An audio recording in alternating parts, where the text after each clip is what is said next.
Good afternoon, ladies and gentlemen. Thank you for being here on a glorious afternoon. I do not have any announcements to make at the top, so I will take your questions. Associated Press. Thanks, Jay. Two topics, please. On Attorney General Holder, the Speaker has said that this matter will go to a contempt vote tomorrow. There does not appear to be any signs of a last-minute effort to forestall that. So it seems like we've moved this beyond a hypothetical to this will happen tomorrow, there will be a vote. And I know that the White House is deeply opposed to this for the reasons you said before, but I'm wondering if you could speak to what consequences for the country, for the White House, if any, you see if in fact he's held to contempt. Well, I can tell you that House Republicans have made the strategic choice to try to score political points by focusing their time and attention on a law enforcement operation from 2009 that was botched and that everyone agrees was botched and it employed a flawed tactic, and everyone agrees that it employed a flawed tactic. And they've just made that choice rather than focusing on jobs and the economy. And with millions of Americans still struggling to pay their bills, I cannot imagine this will sit well with most Americans. You saw, I think, and it has been reported on, that Justice Department staffers, White House staffers met with committee member staff yesterday to try to resolve this. And there was an ample opportunity yesterday to resolve this, as there has been in the past when the Attorney General met with the chairman. Unfortunately, the Republicans have chosen politics, and I say that not just using my own voice, but I am quoting a leading House Republican who described this process as politics. The Justice Department has been extremely cooperative in providing thousands of pages of documents. The Attorney General has appeared to testify numerous times on this matter. And the chairman of the committee himself said on Sunday that he has, and there is, no evidence of any White House involvement in this operation and this issue. So it is unfortunate. We hope Republicans change their minds as to what the right course of action is, what's the best thing to do for the American people. But we certainly understand or see and agree with the assertion by some, including a leading House Republican, that this is politics.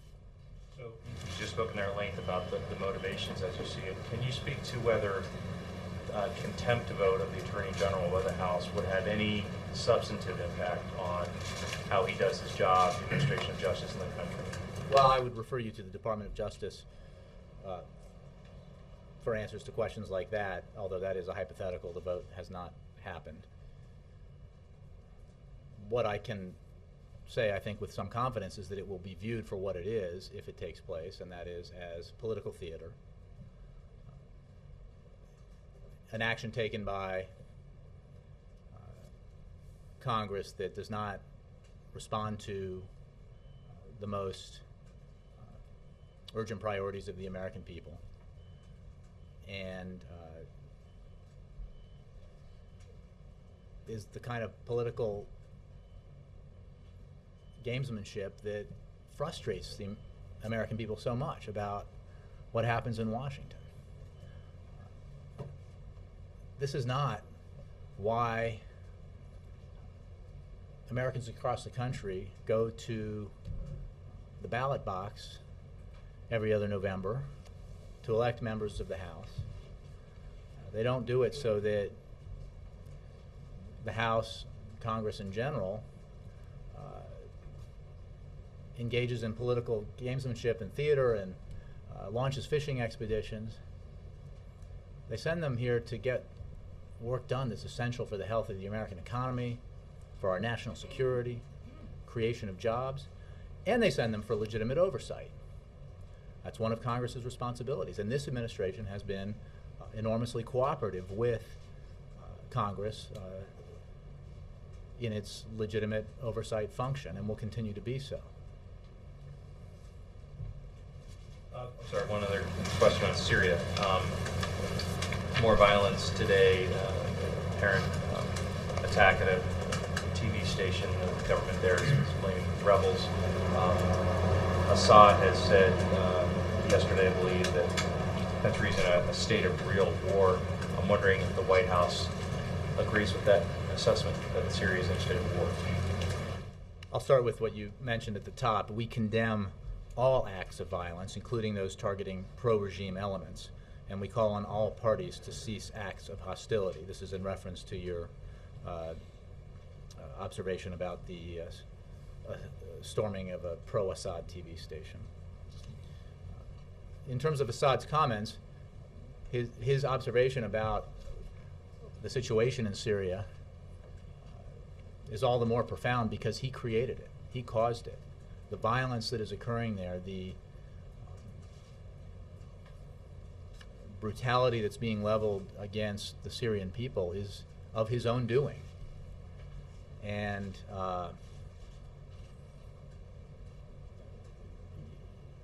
you know, we agree that the situation in Syria is serious, it is dire, it is resulting in the tragic and unnecessary deaths of civilians, and it is happening because of Bashar al-Assad's refusal to respond to the will of the Syrian people, refusal to step from power in order to give Syria a chance for a better future.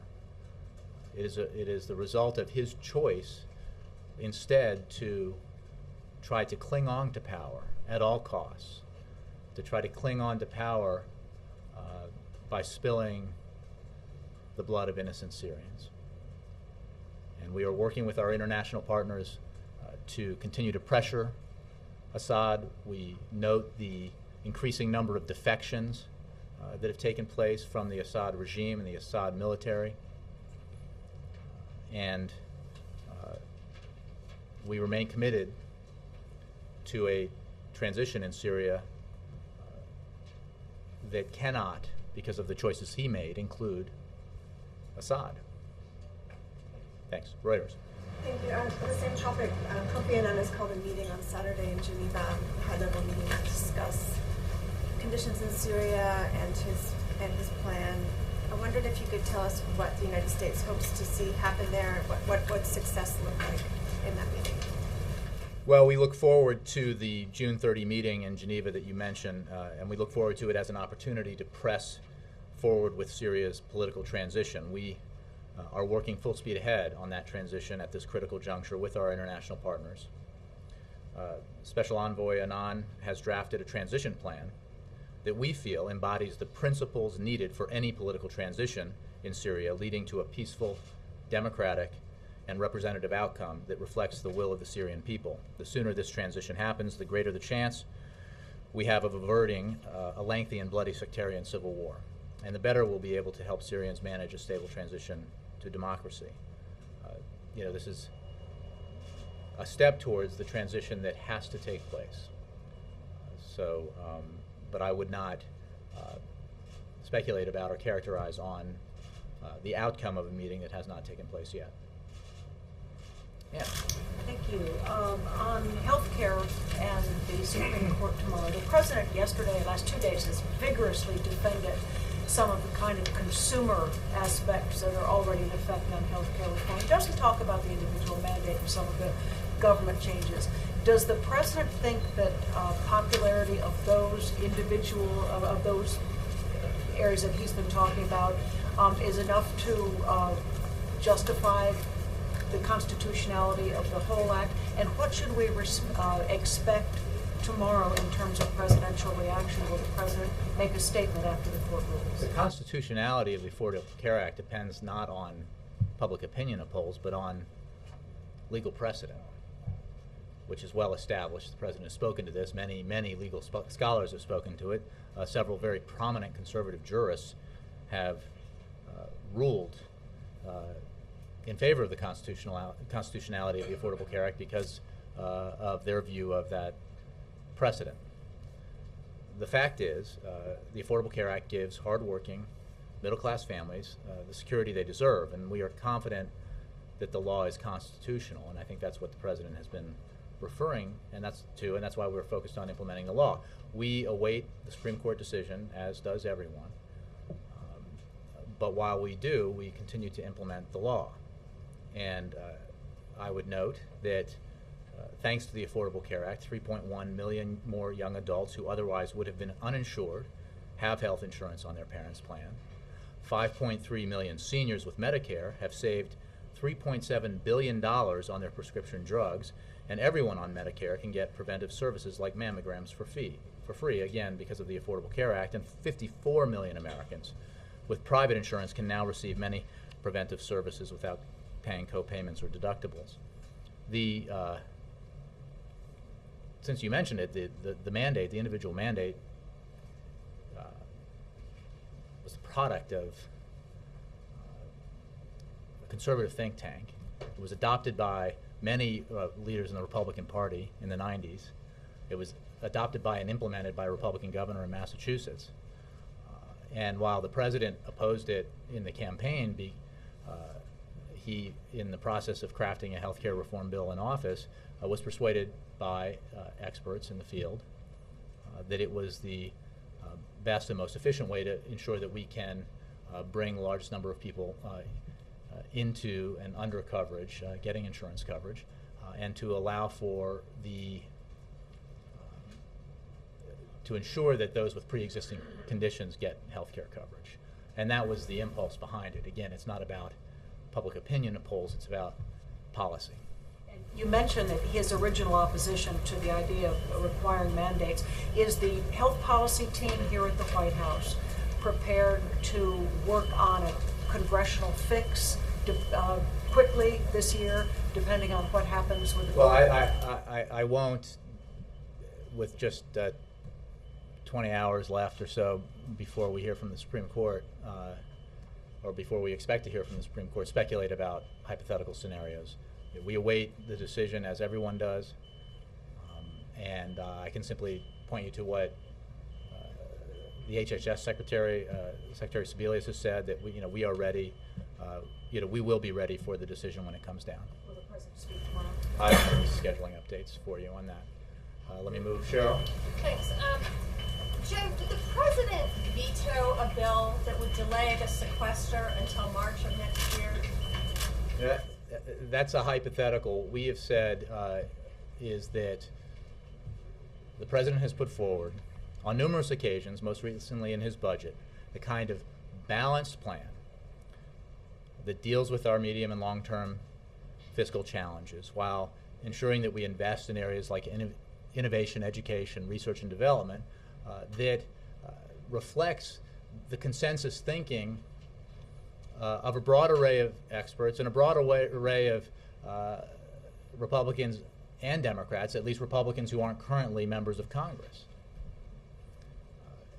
And that is the right way to go. That's the way to deal with our fiscal challenges. That's the way to ensure that in dealing with our fiscal challenges, we do not ask, as the Republican plan does, that the burden of meeting those challenges falls solely on middle-class Americans, seniors, the parents of children with disabilities, and others. It asks that everyone does their fair share and that everyone plays by the same set of rules. And that's the President's position and has been for a long time. And that avenue remains open to Congress to take. And again, it bears repeating that there is broad consensus on what the outlines of a comprehensive budget deal should look like. It must include spending cuts. It must include changes to our entitlement programs to make them stronger. It includes, and it must include revenues. If it doesn't have all three legs of the stool, then it is likely to fall over because it relies too heavily on one or the other. In the case of the Republican plan, it basically doubles down on the policies of the last, of the first decade of this century, and the previous administration that said the solution to our economic problems is simply to give more tax cuts to the wealthiest Americans and tell Wall Street and insurance companies and everyone else that they can write their own rules and that everyone eventually will benefit. And the problem with that theory is that we've tried it and it hasn't worked. In fact, it precipitated the worst economic crisis in our lifetimes. So the president's approach is clear, and he's not a lone voice out there saying that that's the approach we need to take. You know, the outliers here are members of the Republican Party in Congress who have refused almost unanimously to acknowledge that we need to include revenues as part of a broader package. Nora, and then Dan. The National Rifle Association is urging members of Congress to vote to hold the Attorney General in contempt because they say Fast and Furious is part of the Obama administration's anti-gun agenda. Do you have a response to that? I'm not going to speculate about the outcome of a vote that we still hope doesn't happen because it should not. It's politics, and I think that in many ways your question reflects the politics of this. I would only say as broadly that the idea behind that thinking suggests that there was some grand plan behind the Fast and Furious program, when in fact everyone knows, the president did not know about this tactic until he heard about it through the media. The Attorney General did not know about it. The tactic itself was employed by the previous administration in different operation. This was a field office tactic that was flawed. And when the Attorney General learned about it, he took action to ensure that it was no longer used. And he directed the Inspector General of the Department of Justice to investigate. So the premise behind the assertion falls apart upon even the barest of inquiry. You said that this is part of the Republicans' agenda to score some political points, this contempt vote against the Attorney General. Does the President agree with former Speaker Nancy Pelosi that this contempt vote is an effort to distract the Attorney General and the Justice Department on voting rights issues? I can't really speculate about motivations except to point you to the words of observers as well as a leading House Republican that this is about politics. What underlies the politics? I think you should ask those who are engaging in those politics. What we know is that this administration has been very cooperative with the legitimate oversight interests of Congress, broadly speaking, and in regard to this matter. The Department of Justice provided an enormous number of documents, provided hours and hours of testimony by the Attorney General and other Justice Department officials, and twice now has made an effort to accommodate the interests of the chairman and leaders in the Republican Party on this matter. Unfortunately, they have shown very little interest in reaching a resolution. Instead, they've chosen a path of political confrontation and theater, which I think those of us who've been around for a while here recognize this for what it is. What is it? Politics. It has, as I said before, the First operation. time an Attorney General is going to be held in contempt of Well, Congress we'll over see, this, and but- the most you'll say right, is and score it's- political points. I mean, That's how preposterous it is, right? Because it's not about Fast and Furious. The operation itself, all of the documentation relating to the operation itself, prior to February 4th of last year, has been provided. The administration has endeavored to accommodate the committee and Republican leaders in its request for further information. The assertion of privilege here has to do with the absolutely necessary action that any president, any head of the executive branch, must take in order to preserve the capacity of the executive branch to engage in internal deliberations both now and in the future, for every administration going forward, for every president of either party or some party in the future. Is the president concerned at all about the precedent this is going to set, having his attorney general held in contempt? Has he called the Speaker of the House and asked him to reconsider? Has he been personally engaged at all? I think the Speaker of the House has made his position pretty clear on this, and it's highly political in nature. I haven't had the conversation about this with the president in the way that you framed it. I think he has absolute confidence in his attorney general, and what you're hearing from me are the views of the president and the White House administration that this is a political theater. It is unnecessary distraction from the work that Congress should be doing for the American people on the economy, on jobs. And I think many Americans, most Americans, will view it that way. Okay, sorry, one final question on health care. What if the Supreme Court strikes down the individual mandate but allows protections for pre-existing, or allows the protections for those who have pre-existing conditions? What then? Nora, I cannot speculate on all the various permutations that have been put forward by really smart people in the press and in the healthcare field and the legal field. I think we just have to wait for the decision and move forward after that. Dan. Fast and Furious. Is a contempt vote worth a stand on principle? I'm not sure I understand the question. Well, last week you said that the reason that all of these documents in question were not being turned over was on principle, not because there was any sensitive material that was being released. So the fact is that now you most likely will have this contempt vote. Was it worth it? Was the stand on principle? Was it worth it is taking a position beyond into the future that will have to be evaluated in the future. It's absolutely worth the assertion of a privilege that's necessary for any president of any party to preside over the executive branch and allow for the executive branch to have the kind of internal deliberations that it needs to have as it responds to congressional inquiries or media inquiries.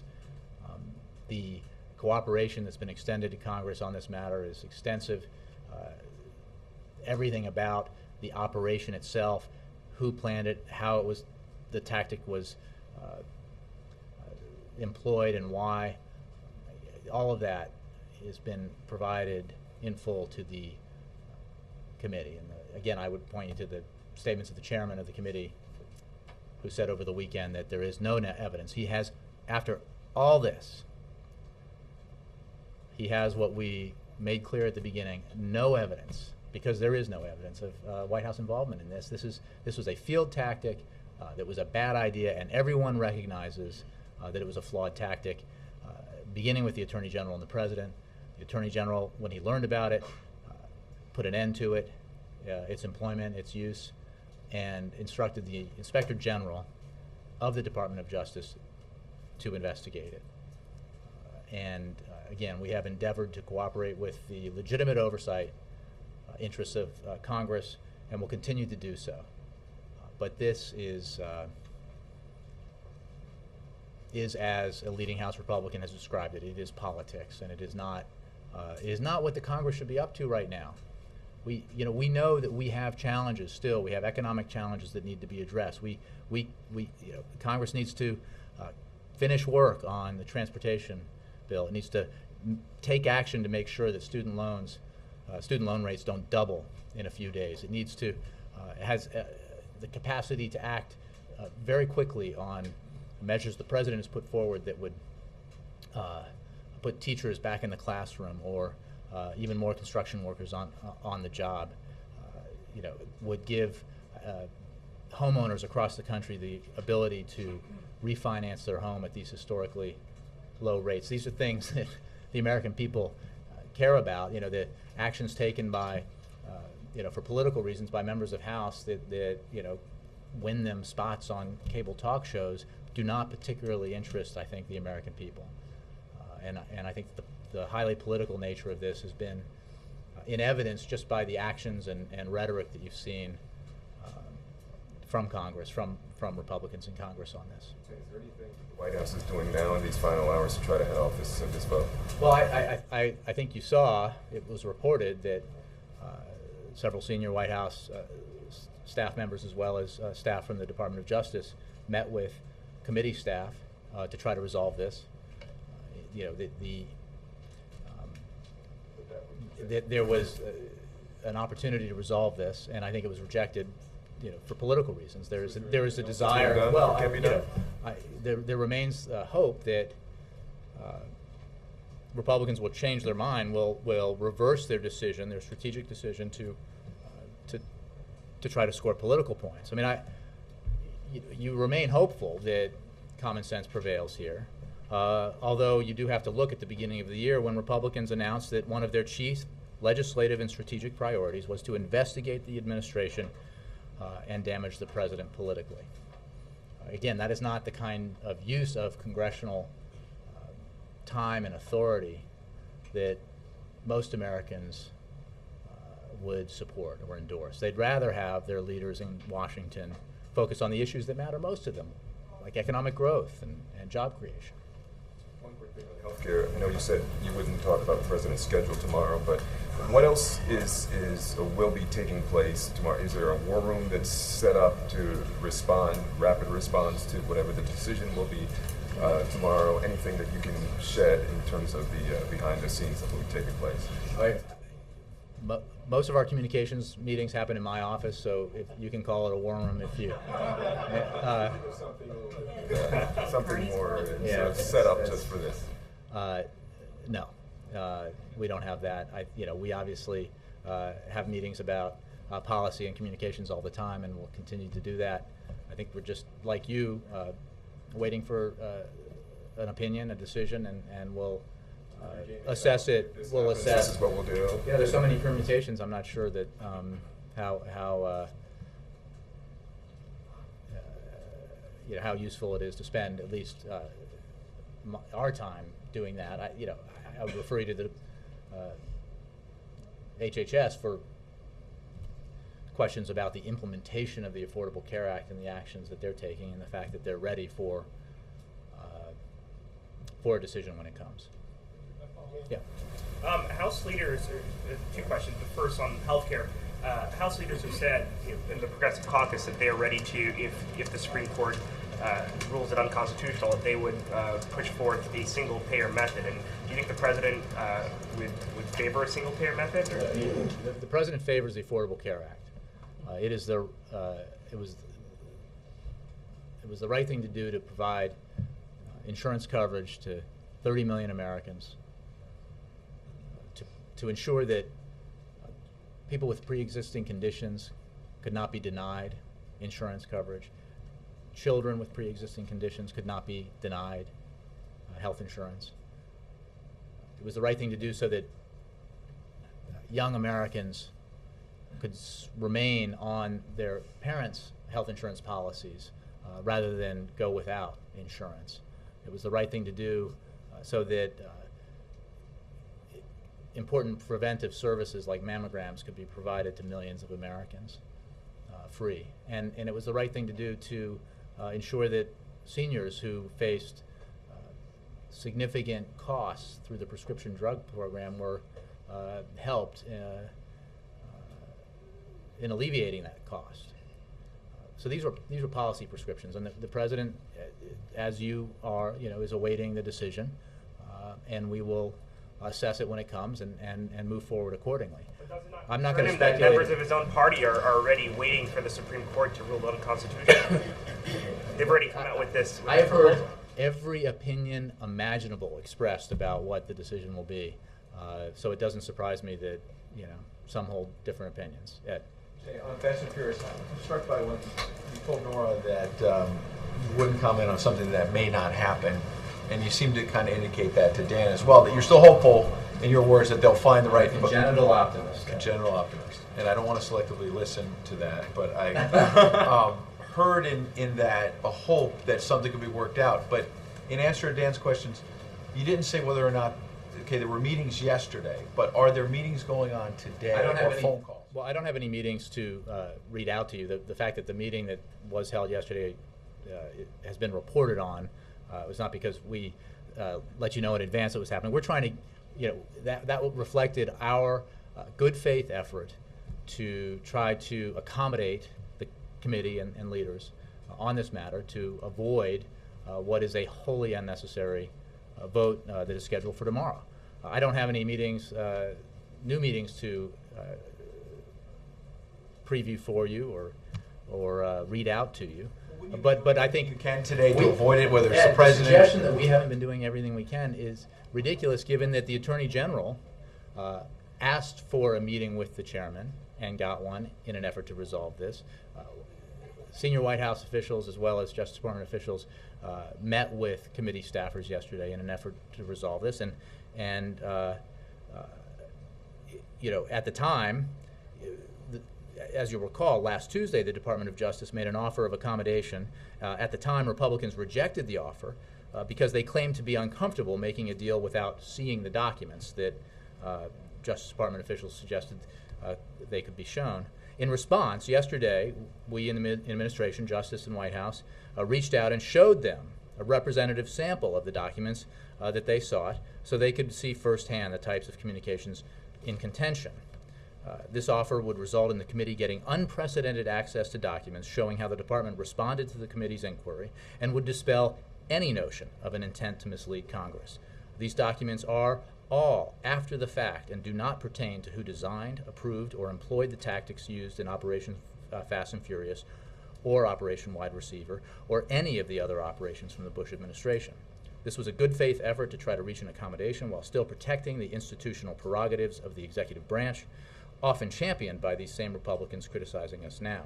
Unfortunately, Republicans have opted, as I said, for political theater rather than conducting legitimate congressional oversight. So, the effort has been made on a number of occasions. It's consistent with an effort to try to be responsive and cooperative to legitimate oversight interests throughout this episode, and hopefully, one can hope that Republicans will, at the last minute, change their mind about deciding that to try to score political points out of this. There's always room for hope.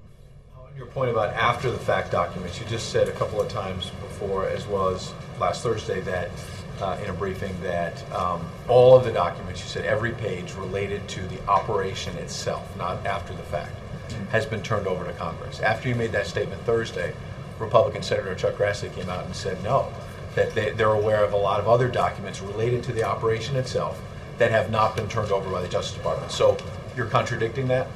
Yes, and I'm saying that the assertion of privilege clearly begins with the period after February 4th, which is when the letter...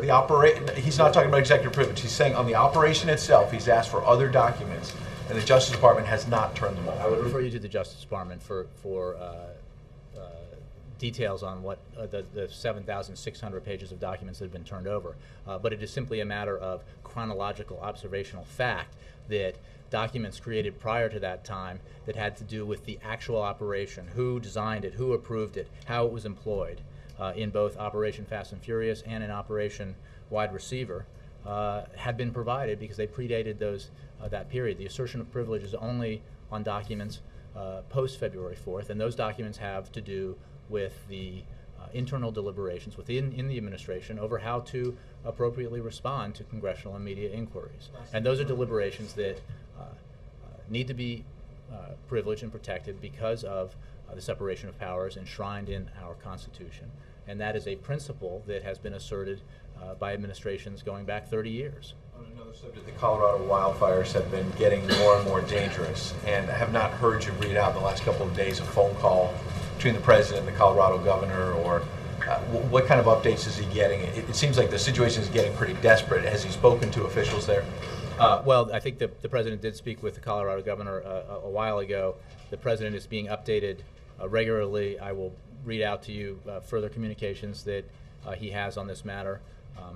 through the National Interagency Fire Center, which coordinates resources from the U.S. Forest Service, the Department of the Interior, and other federal agencies, firefighters, incident management teams, air tankers, helicopters, fire engines, and other resources are being provided to supplement state and local resources as teams continue to respond to what you appropriately describe as very serious fires across the West. More than 8,400 personnel, 578 fire engines, and 79 helicopters are operating on wildfires around the United States. More than half of federal wildfire fighting resources are currently staged in Colorado. Federal partners continue to work closely with first responders and firefighters from local, state, and tribal agencies to combat and monitor large wildfires throughout the country. FEMA has authorized 3 management assistant grants, fire management assistant grants, known as FMAGs, since June 9 to help cover the state and local costs for fighting the fires. I think you know the formula. It's 75% of the costs assessed after the fire is picked up by FEMA. FEMA has deployed an incident management assistance team known as an IMAT to the Colorado Emergency Operations Center to work side by side with the Colorado Division of Emergency Management to monitor and support the firefighting efforts, and has representatives in the Rocky Mountain Area Coordination Center, which is coordinating the federal response to the wildfires in Colorado and Wyoming. In answer to your question, well, go ahead. Well, it's just that the phone call was on June 12th. That's 15 days ago, and it's been getting worse and worse. I just wonder why the president hasn't had another phone call with the president has been updated regularly on these wildfires, and when I have further communications of the president to read out to you, I will provide them. Kristen. Jay, thanks. If the action group that is set to meet this weekend on Syria is successful at re-implementing the peace plan, at coming up with guidelines for a Syrian-led political transition, why should Syrians or the administration have confidence that it's actually going to work, given that Annan's former peace plan didn't? Well, I think anything that depends on Bashar al-Assad's agreement and a promise to fulfill actions has to be viewed with skepticism. So I take your point. But the fact is that the transition plan that Kofi Annan has drafted embodies the principles needed for any political transition in Syria to lead to a peaceful, democratic, and representative outcome that reflects the will of the Syrian people. And international community coalescing around a transition plan is an important step in the process of further pressuring, further isolating, and hopefully helping to bring about a transition that we believe needs to or cannot take place without Assad stepping aside from power. Well, as Secretary of State Hillary Clinton reiterated today, Russia and China could play or will play a key role in this. Is there any indication that they're shifting their positions, that they may be getting on the same page? Well, I don't have any updates for you, and I certainly won't speak for those countries. I can tell you that we have, as I have in this past, been in regular consultations with the Russians as well as the Chinese, in particular the Russians, on this matter. It has been discussed by you and by us, the fact that we have had differences with Russia on Syria, and we are continuing to work with the Russians to help bring about a goal that we both share, which is an end to violence in Syria and a transition in Syria, a transition that we believe cannot take place with Assad in power. So we continue to work with the Russians and our other international partners, and others have discussions with the Russians and others on this matter. I don't have any updates for you on where those conversations stand. Well, and I guess what I'm saying, has anything changed to make this more than just talking about a plan or implementing a plan? I think every step towards building a consensus around a transition that is essential for the Syrian people is a step forward. I don't want to overstate that. The fact is Assad is still in power. The fact is Assad continues to brutalize his own people. And the situation is extremely volatile. And as we have said in the past, there is not a great deal of time here for the international community to come together and act before the situation there potentially dissolves into a broader sectarian civil war with implications for the region. We are working with our partners urgently to try to avoid that outcome. I have one more on healthcare, Jay. According to our latest NBC News Wall Street Journal poll, 37% of Americans said they would be pleased if the healthcare law were found unconstitutional. Why, on the eve of the Supreme Court announcing its ruling on this, has the administration failed to convince the American people that this is a good thing? Well, Kristen, it's a great question. I think we've discussed this on a number of occasions over the months and years. There was excellent reporting recently, I think, on the sheer volume in the millions and millions and millions of dollars that was spent in an effort to discredit the Affordable Care Act.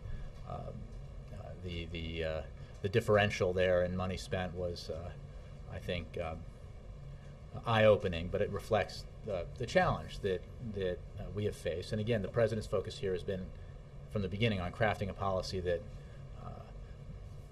builds on our existing private insurance system, that is most effective and efficient in expanding coverage, that ensures that those with pre-existing conditions cannot be denied coverage or thrown off their health insurance plans, and provides all the other benefits that I've mentioned. That was his aim, and I think we've been focused on implementing the law, and as that implementation continues, it has increased the number of Americans who directly benefit from the Affordable Care Act. If part or all of the law is upheld, do you need to shift your strategy to get that message? I think I'm very safe on safe ground here when I say that I will not speculate on a decision that is relatively imminent. Yeah. Jay, two quick questions. Thank you. Will the Attorney General be at the congressional picnic tonight? No, I don't have.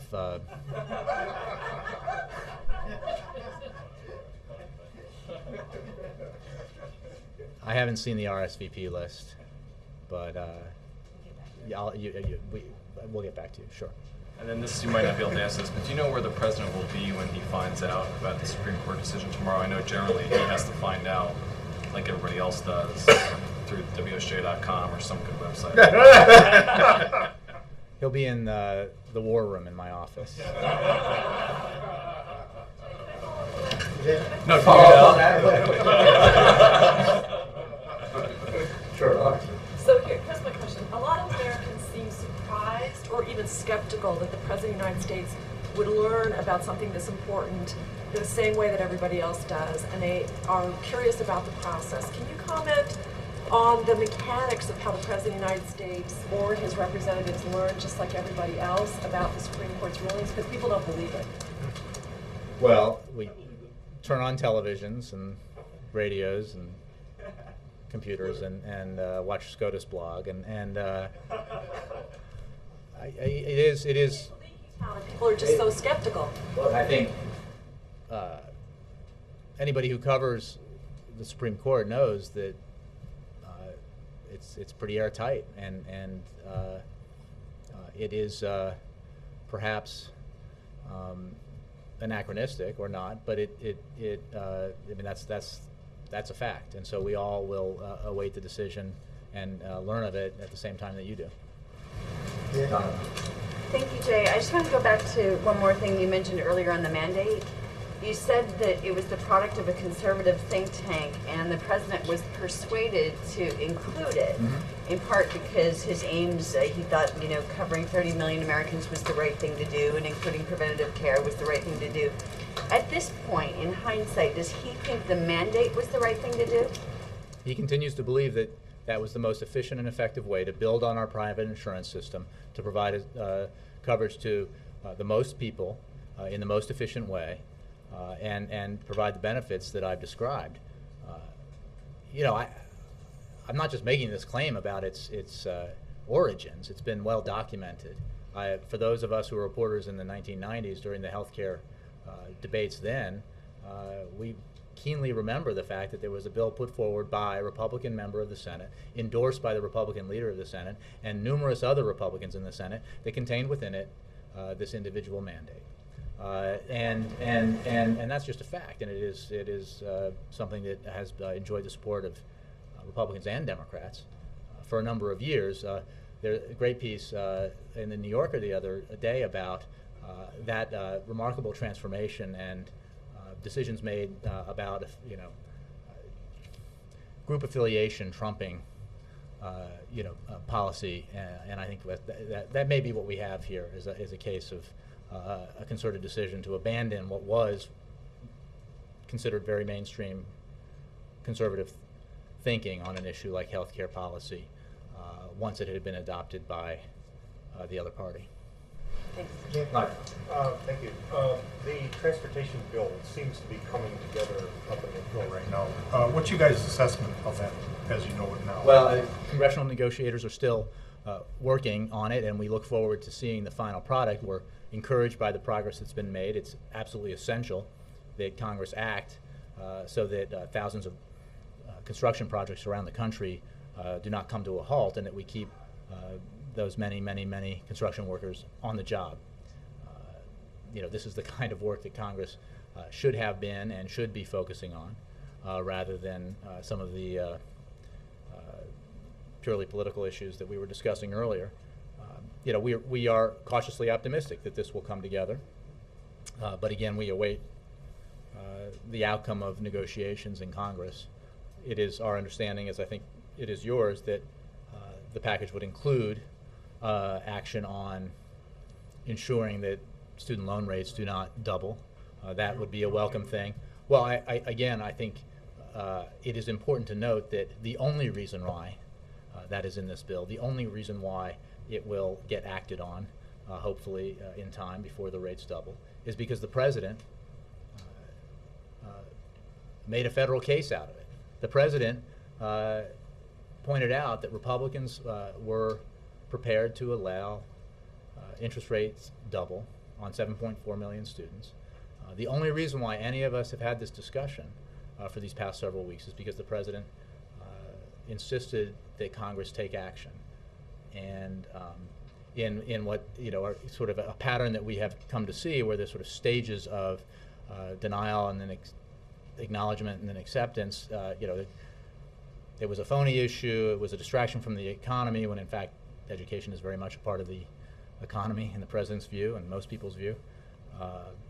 Then there was an attempt to try to get a political scalp in the so-called pay-fors, and that was not a serious attempt to deal with this matter. And gradually we've come to a point where hopefully we will reach an agreement that everyone finds acceptable, and that most importantly allows 7.4 million students in this country to continue to pay their student loans at their current rate as opposed to double the rate. And that is purely a result of the leadership the president has shown on this matter. You don't have any objections the way things are so Again, far? As I said, that we're awaiting a final product from congressional negotiators. And do you have any details on the bus triples? None beyond what's been provided. I honestly don't have anything additional for you. Yes, Scott. Jay, there's another round of TPP talks in San Diego next week. I know a lot of Democrats on the Hill have written a letter asking for more consultation, and now Congressman Ice is asking to be included in the talks as an observer.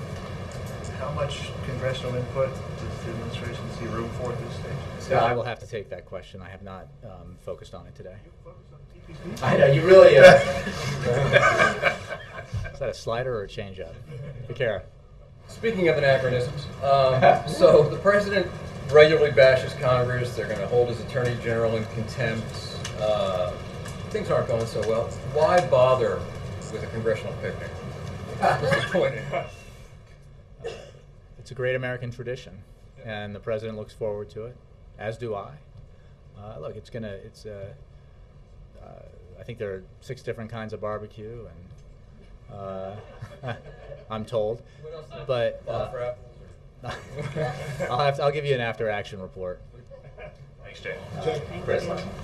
Jay, for the first time since 1990, the United States will host next month, right here in D.C., the International AIDS Conference. I'm told the president was invited to speak at this event, but he hasn't yet confirmed to make an appearance. Will the president speak at the conference?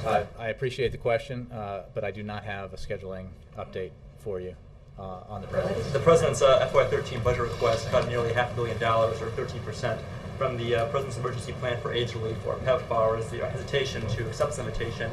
The result of any concern that the president may not be well received in efforts to address the global AIDS epidemic. Again, I think you're connecting things, and I just don't have an update for you on the president's schedule. But Thank you very much.